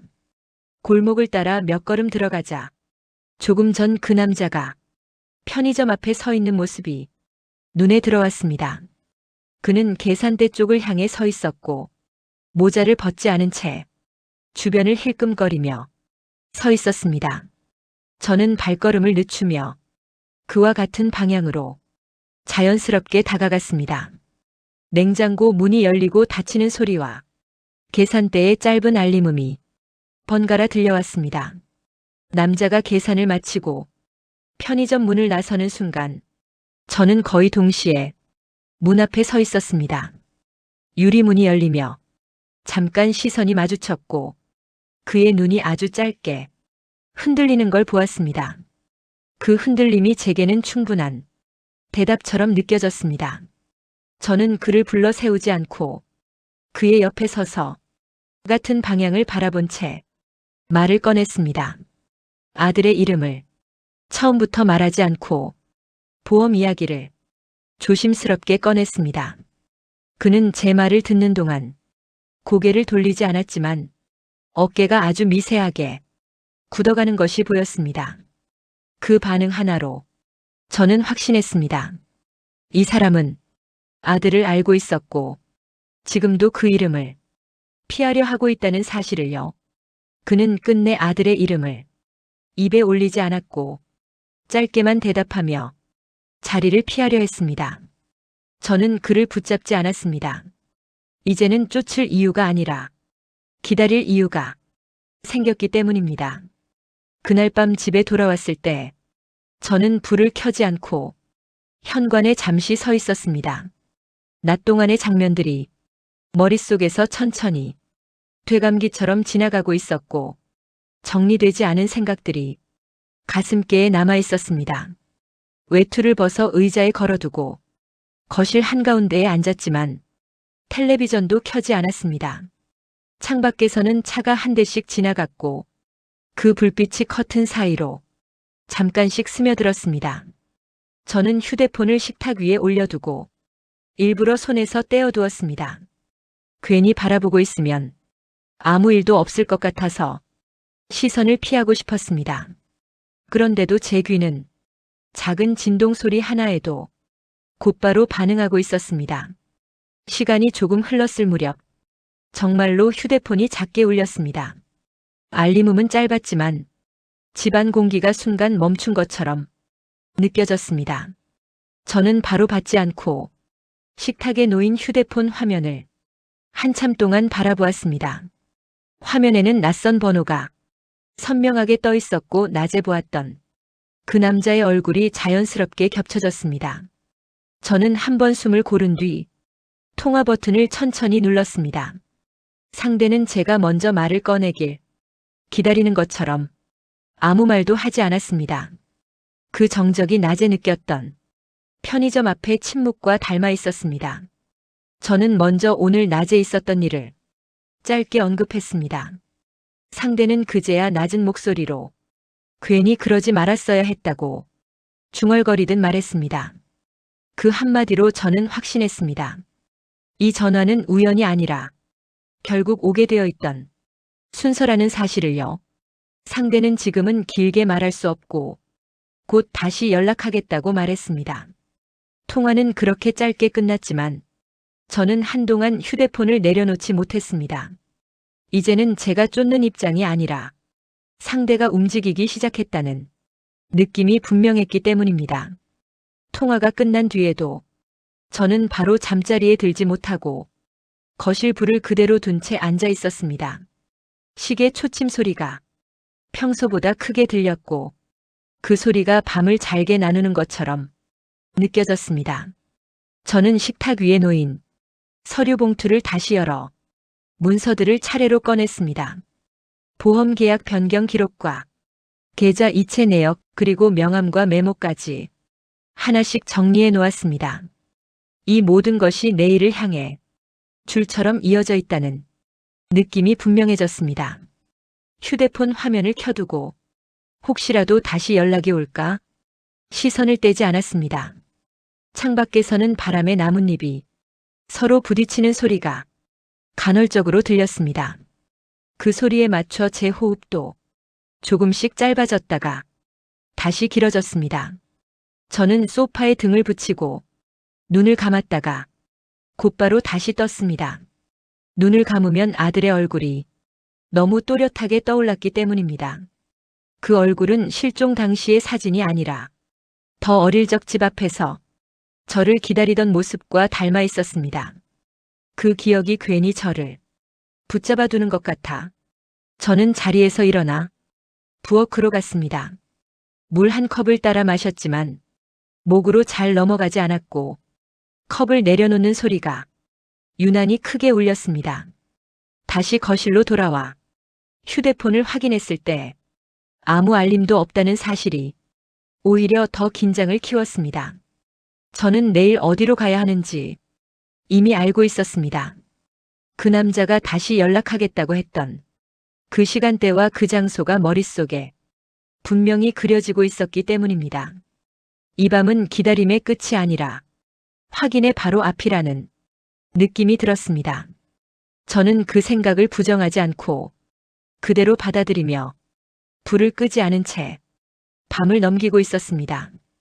약속된 장소에 도착했을 때 아직 해가 완전히 뜨지 않은 이른 시간이었습니다.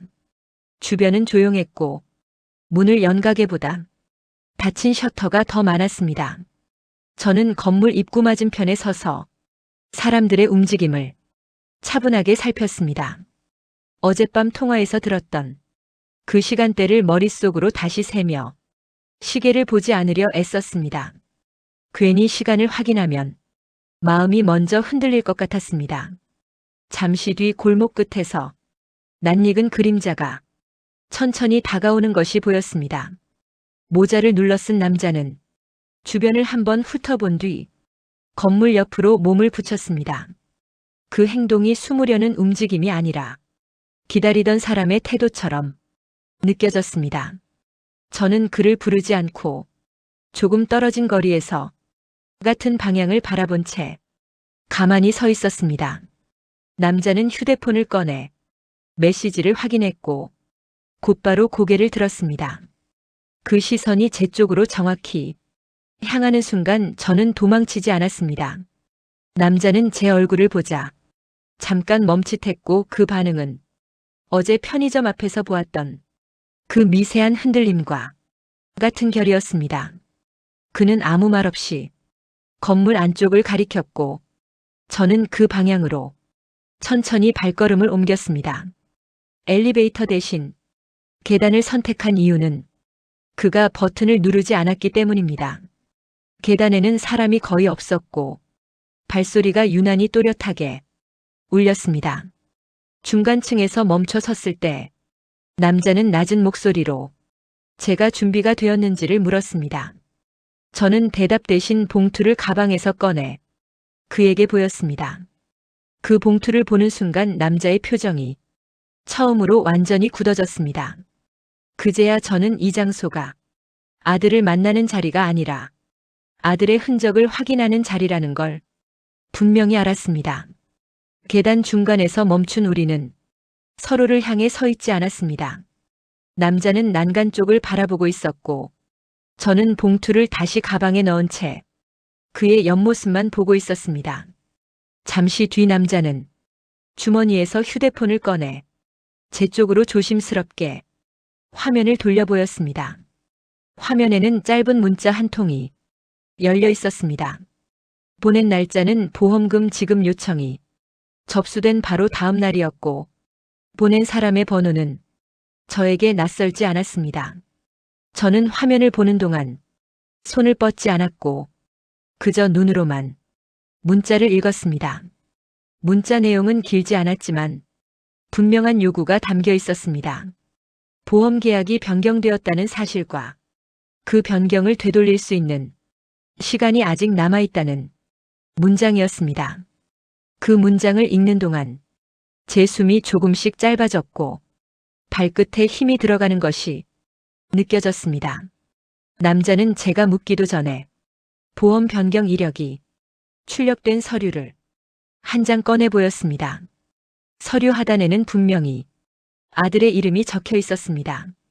실종 신고 이후에는 불가능하다고 생각했던 서명이 그 자리에 또렷하게 남아 있었습니다. 저는 그 이름을 입으로 읽지 않고 속으로만 여러 번 되뇌었습니다. 남자는 그 서명이 대리 서명이 아니라는 점과 최근 날짜라는 점을 차분하게 설명했습니다. 그 설명을 듣는 동안 계단 아래에서 누군가 올라오는 발소리가 들렸고 저는 본능적으로 몸을 조금 옆으로 피했습니다. 그 작은 움직임에 남자는 말을 멈추었고 사람이 지나간 뒤에야 다시 입을 열었습니다. 그는 아들이 직접 은행 창구에 나타나지는 않았지만 분명히 연결된 사람이 있다고 말했습니다. 그 말을 듣는 순간 제 머릿속에서는 보험금이라는 단어보다 아들이 숨쉬고 어딘가에 살아있다는 가능성이 먼저 자리 잡았습니다. 저는 그제야 이 일이 단순한 분쟁이 아니라 숨겨진 생존을 마주하는 과정이라는 것을 확실히 깨달았습니다. 계단에서 내려온 우리는 건물 앞 작은 벤치에 나란히 앉았습니다. 아침 공기는 아직 차가웠고 지나가는 사람들의 발걸음이 조금씩 늘어나고 있었습니다. 남자는 서류를 무릎 위에 펼쳐 천천히 한 장씩 넘겼습니다. 은행 창구에서 출력된 기록에는 보험 계약 변경 날짜와 담당 직원의 코드가 정리되어 있었습니다. 저는 그 숫자들을 한 번에 이해하지 못하고 같은 줄을 여러 번 다시 보았습니다. 남자는 이 기록이 의미하는 바를 차분하게 설명했습니다. 계약 변경이 이루어진 날, 아들은 직접 서명하지 않았지만 본인 확인 절차는 분명히 통과되었다는 점이었습니다.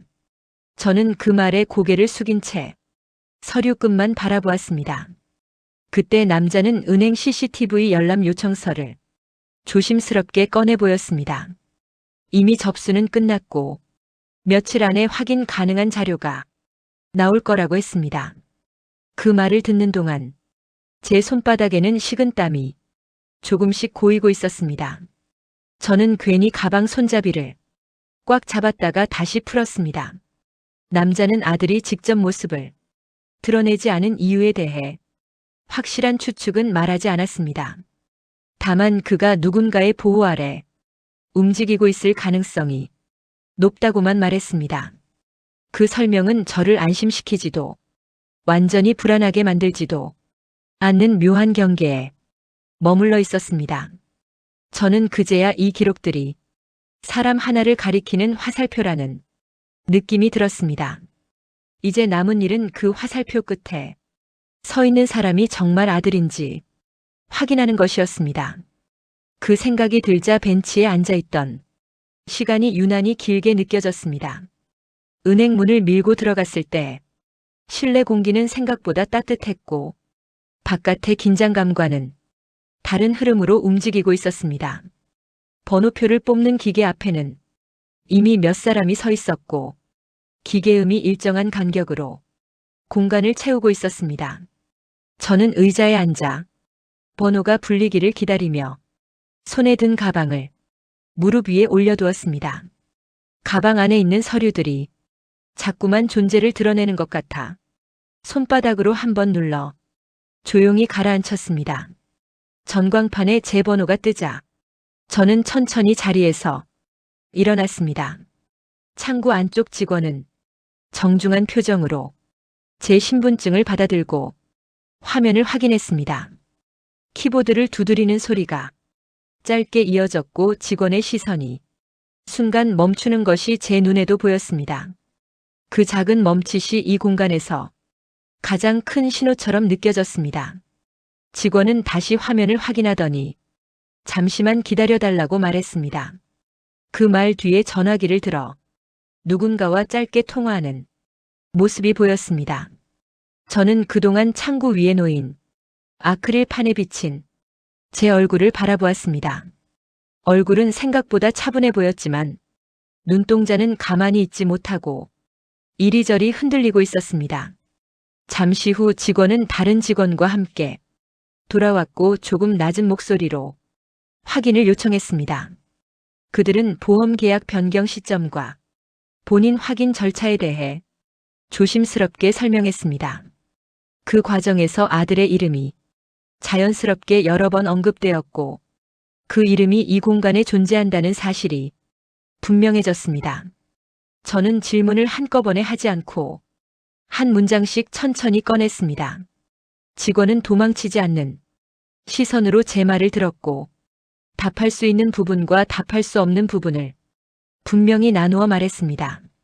그 태도는 이 일이 확인되지 않은 소문이 아니라 기록 위에서 진행되고 있다는 것을 증명하고 있었습니다.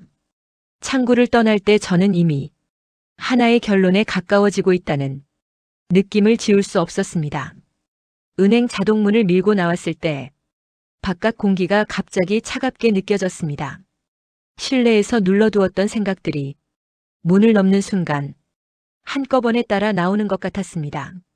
저는 바로 발걸음을 옮기지 않고 건물 앞에 서서 잠시 숨을 고르려 했습니다.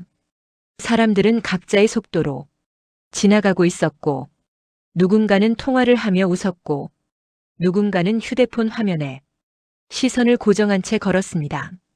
그 평범한 장면들이 지금의 제 상태와 어울리지 않는 것처럼 낯설게 보였습니다. 가방 속에서 서류 봉투가 가볍게 부딪히는 느낌이 걸음을 옮길 때마다 전해졌습니다. 그 안에 담긴 기록들이 이제는 추측이 아니라 확인된 사실이라는 점이 몸으로 먼저 와닿았습니다. 저는 건물 벽 쪽으로 한 발 물러서 사람들의 흐름에서 조금 떨어졌습니다. 그 자리에서 휴대폰을 꺼내 연락처 목록을 천천히 훑어보았습니다.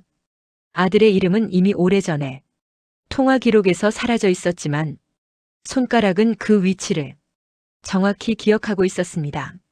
저는 번호를 누르지 않고 화면을 끈 채 잠시 그대로 서 있었습니다. 확신이 생겼다는 사실과 아직 만나지 못했다는 현실이 서로 다른 방향에서 같은 힘으로 밀려오는 느낌이었습니다. 그때 아까 함께 있던 남자가 조금 떨어진 곳에서 제 쪽을 바라보고 있다는 걸 알게 되었습니다. 그의 표정에는 서두름도 없었고 다독임도 없었습니다. 그저 이제부터는 되돌릴 수 없는 단계로 들어왔다는 걸 알고 있다는 얼굴이었습니다. 저는 그 시선을 피하지 않고 짧게 고개를 끄덕였습니다. 그 작은 움직임이 지금까지 쌓아온 모든 확인의 결과를 서로 인정하는 신호처럼 느껴졌습니다. 그 순간 분노는 소리 없이 아래에서부터 차오르고 있었고 확신은 이미 제자리를 잡고 있었습니다. 은행을 나선 뒤 보험사 콜센터로 향하는 전화 연결음이 한동안 이어졌습니다. 상담원은 제 이름과 계약 번호를 확인한 뒤 잠시만 기다려달라고 말했습니다. 그 짧은 대기 시간 동안 주변 소음은 그대로였지만 제 귀에는 기계음만 남아있는 것처럼 느껴졌습니다. 통화가 다시 연결되자 상담원의 목소리는 조금 낮아져 있었습니다. 보험금 지급 절차가 현재 상태에서는 바로 진행될 수 없다는 안내였습니다. 이유를 묻자 상담원은 추가 확인 사항이 발견되었다고만 말했습니다. 그 말은 부정도 긍정도 아닌 중간 지점에 머물러 있었고 저는 그 애매함이 더 무겁게 느껴졌습니다. 서류상으로는 지급 요건이 충족되었지만 최근 변경 이력과 외부 제보로 인해 내부 검토가 필요하다는 설명이 이어졌습니다. 저는 그 설명을 중간에 끊지 않고 끝까지 들었습니다. 말을 끊는 순간 이 흐름이 다시 제 손을 떠날 것 같았기 때문입니다. 통화가 끝났을 때 휴대폰 화면에는 통화 시간이 길게 남아 있었고 그 숫자가 지금 상황의 무게를 대신 말해주는 것 같았습니다. 그제야 저는 이 일이 되돌릴 수 없는 국면으로 들어섰다는 것을 분명히 느꼈습니다. 보험금을 받는 절차는 지금 이 순간 멈춰 서 있었고 대신 다른 문이 열리고 있었습니다. 그 문이 아들에게로 이어지는지 아니면 더 깊은 분쟁으로 이어지는지는 아직 알 수 없었습니다. 하지만 멈춰선 절차가 우연이 아니라는 점만은 확실해지고 있었습니다. 다음 날 아침 보험사에서 다시 전화가 왔을 때 저는 이미 외출 준비를 마친 상태였습니다. 전날의 통화 이후 잠을 깊게 이루지 못해 새벽부터 몇 번이나 눈을 떴다 감았다를 반복했기 때문입니다. 전화기 너머의 목소리는 어제와 다른 사람이었고 말투도 더 조심스러웠습니다. 그는 자신을 내부 심사 파트 담당자라고 소개하며 몇 가지 확인이 필요하다고 말했습니다. 확인은 질문의 형식을 띠고 있었지만 이미 방향이 정해진 수순처럼 느껴졌습니다. 아들의 실종 이후 보험 계약이 변경된 경위와 그 과정에 제 외에 다른 사람이 개입했는지를 차분히 묻고 있었습니다. 저는 아는 범위에서만 짧지 않게 설명했고 모르는 부분은 모른다고 말했습니다. 상대는 제 대답을 끊지 않았고 중간중간 키보드 소리가 작게 들려왔습니다. 그 소리가 지금 이 대화가 기록으로 남고 있다는 사실을 분명히 알려주는 것 같았습니다. 통화가 끝나갈 무렵 담당자는 한 사람의 이름을 조심스럽게 꺼냈습니다. 그 이름은 보험 계약 변경을 최초로 처리한 내부 직원의 이름이었습니다. 저는 그 이름을 처음 듣는다고 분명히 말했고 상대는 그 반응을 잠시 받아 적은 뒤 전화를 마무리했습니다. 통화를 끊고 나서도 그 이름은 제 머릿속에 쉽게 사라지지 않았습니다. 이제는 아들만이 아니라 이 계약을 둘러싼 사람들의 연결이 하나씩 드러나고 있다는 느낌이 분명해졌기 때문입니다. 전화를 끊고 집을 나서며 저는 발걸음을 일부러 평소보다 느리게 옮겼습니다. 급하게 움직이면 머릿속 생각들이 서로 엉켜버릴 것 같았기 때문입니다. 버스 정류장에 도착했을 때 아침 출근 시간이 소음이 이미 가득했고 사람들은 각자의 목적지만 바라보고 서 있었습니다. 저는 그 틈에서 보험사 담당자가 말한 그 직원의 이름을 속으로 여러 번 되뇌었습니다. 이름 하나가 이렇게 무겁게 가슴에 걸린 적은 처음이었습니다. 버스에 올라 창가 자리에 앉았지만 바깥 풍경은 눈에 잘 들어오지 않았습니다. 대신 아들의 실종 이후를 차례대로 되짚게 되었습니다. 연락이 끊긴 시점과 보험 계약이 바뀐 날짜가 이상하리만큼 가깝게 붙어 있다는 사실이 이제야 또렷해졌습니다. 그동안은 우연이라고 넘겼던 일들이 서로 손을 잡듯 하나의 방향을 가리키고 있었습니다. 저는 가방 속에서 복사해둔 서류를 꺼내 무릎 위에 올려두었습니다. 날짜와 서명, 담당자 코드가 같은 패턴으로 반복되고 있었습니다. 그 패턴이 아들의 선택이 아니라 누군가의 계획이라는 가능성을 점점 키우고 있었습니다. 버스가 정차할 때마다 문 여닫는 소리가 제 생각을 끊어놓았고 그럴수록 확신은 더 또렷해졌습니다. 아들은 갑자기 사라진 것이 아니라 사라지도록 만들어진 것이 아닐까 하는 의심이었습니다. 그 의심은 공포보다는 차가운 분노에 가까운 감정으로 가슴에 남았습니다. 저는 그제야 이 싸움의 상대가 한 사람이 아니라 여러 갈래의 이해관계라는 사실을 받아들이게 되었습니다. 그리고 이제는 뒤로 물러설 자리가 없다는 것도 분명해지고 있었습니다. 버스에서 내려 집으로 향하는 길은 평소와 다르지 않았지만 제 발걸음은 유난히 무겁게 느껴졌습니다. 현관 비밀번호를 누르는 동안 손끝에 자꾸 힘이 들어갔고 문이 열리는 소리가 괜히 크게 울렸습니다. 집안은 조용했고 아침에 켜두었던 라디오 소리만 아직 남아 있었습니다. 저는 가방을 내려놓고 식탁 앞에 앉아 서류 봉투를 다시 꺼냈습니다. 보험금 수령 안내문과 계약 변경 내역 그리고 은행에서 받은 확인 서류들이 한 줄로 놓였습니다. 그 종이들 위에는 분명히 돈으로 환산할 수 있는 숫자들이 적혀 있었고 그 숫자들은 이제 제 선택을 기다리고 있는 것처럼 보였습니다. 서류 한쪽에는 보험금 지급이 재개될 수 있다는 안내 문구가 작게 적혀 있었습니다. 그 문장을 읽는 순간 저는 잠시 아들의 얼굴을 떠올렸습니다. 그 얼굴은 마지막으로 보았던 사진 속 모습이 아니라 어릴 적 학교 앞에서 저를 기다리던 모습과 닮아 있었습니다. 그 기억이 떠오르자 종이에 적힌 숫자들이 더 이상 같은 의미로 보이지 않았습니다. 저는 서류를 한 장씩 겹쳐 놓았다가 다시 흐트렸습니다. 정리하려고 할수록 마음은 더 복잡해졌고 이 선택이 단순한 금전 문제가 아니라는 사실이 분명해졌습니다. 보험금을 받는다면 모든 절차는 여기서 끝날 수도 있었고 아들의 흔적은 다시 묻힐 수도 있었습니다. 반대로 아들을 찾는 길을 택하면 지금까지 쌓아온 안정은 모두 흔들릴 수 있었습니다. 저는 그 두 가능성 앞에서 오래도록 말없이 앉아 있었습니다. 그리고 결국 서류 맨 위에 있던 보험금 안내문을 천천히 접어 봉투 안쪽으로 밀어 넣었습니다. 그 작은 행동이 이미 제 선택을 말해주고 있다는 걸 저 스스로도 알고 있었습니다. 그날 저녁 집 전화가 울렸을 때 저는 식탁을 정리하고 의자에 앉아 있었습니다.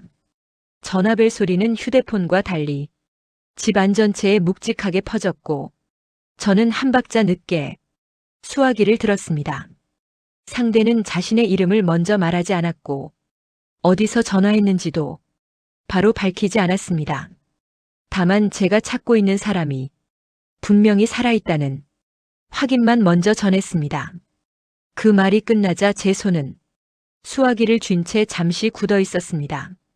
상대는 며칠 전 은행 근처에서 아들과 비슷한 인물을 직접 보았다고 말했습니다. 그 인물은 본인 확인을 피했고 이름을 묻자 잠시 머뭇거리다 다른 이름을 말하고 사라졌다고 했습니다. 저는 그 설명을 들으며 식탁 위에 놓인 서류를 무의식적으로 손끝으로 밀었습니다. 상대는 확실한 증거가 하나 있다고 말하며 잠시만 기다리라고 했습니다. 수화기 너머에서 작은 소음이 들린 뒤 낮은 음성 파일이 재생되기 시작했습니다. 녹음 속 목소리는 숨을 고르며 짧은 문장을 이어가고 있었고 그 말투는 제가 너무도 익숙하게 알고 있던 아들의 말버릇과 닮아 있었습니다. 녹음은 길지 않았지만 그 안에는 아들이 살아있다는 사실과 당분간 연락할 수 없다는 이유가 담겨 있었습니다.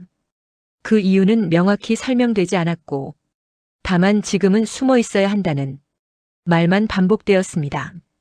녹음이 끝난 뒤 집안은 갑자기 너무 조용해졌고 시계 초침 소리만 또렷하게 들렸습니다. 저는 바로 아들의 이름을 부르지 않았습니다. 대신 숨을 깊게 들이마셨다가 천천히 내쉬며 이 상황을 머릿속에 새기려 애썼습니다. 그제야 분노와 안도 그리고 설명되지 않는 복잡한 감정들이 한꺼번에 밀려오고 있었습니다. 아들이 살아있다는 사실은 의심이 아니라 이제는 되돌릴 수 없는 현실이 되어 제 앞에 놓여 있었습니다. 전화를 끊고 나서도 저는 한동안 수화기를 내려놓지 못한 채 식탁 앞에 그대로 앉아 있었습니다. 집안은 평소와 다르지 않았지만 공기만은 눈에 보이지 않게 달라져 있었습니다. 아들이 살아있다는 사실은 기쁨으로만 정리되지 않았고 그동안의 시간들이 천천히 떠올라 가슴 한쪽을 눌렀습니다. 보험금 안내문이 담긴 봉투는 아직 식탁 위에 있었고 그 종이는 이제 아무 말도 하지 않는 것처럼 조용히 놓여 있었습니다. 저는 봉투를 접어 서랍 안쪽으로 밀어 넣었습니다. 그 행동이 무언의 정리라는 걸 스스로도 알고 있었습니다.